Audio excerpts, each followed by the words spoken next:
ជំរាបសួរពុកម៉ែបងប្អូនតោះយើងមកញ៉ាំមីហឹលតាមបែបលក្ខណៈស្រុកខ្មែរពុកម៉ែបងប្អូនហើយឥឡូវនេះចុងភៅរបស់យើងកំពុងតែហាន់នៅស្ពៃក្តោបក៏ដូចជាស្ពៃគេហៅថាស្ពៃកញ្ញាញ់ស្ពៃគុំនេះហើយនៅក្នុងនោះដែរយើងបន្ថែមដូចជាស្ពៃពណ៌ស្វាយណា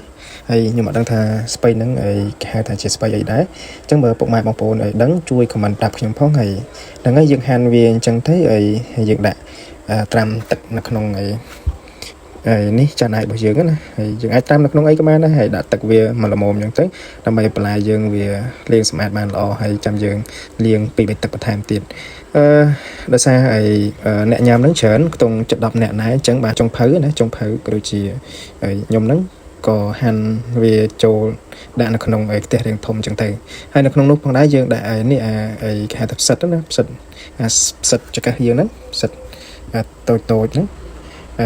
ផ្សិតនឹងចូលបន្ថែមទៀតហើយដើម្បីវាឲ្យមានរសជាតិកាន់តែឆ្ងាញ់ណាហើយសម្រាប់សាច់វិញគឺយើងដាក់ដូចជាប្រហិតហើយលាយជាមួយសាច់គោហ្នឹងឯងហើយនេះមើលមុខអតិថិជនដែលរងចាំញ៉ាំណា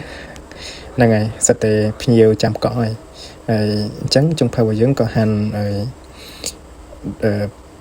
ប្រហិតណាប្រហិតបញ្ចូល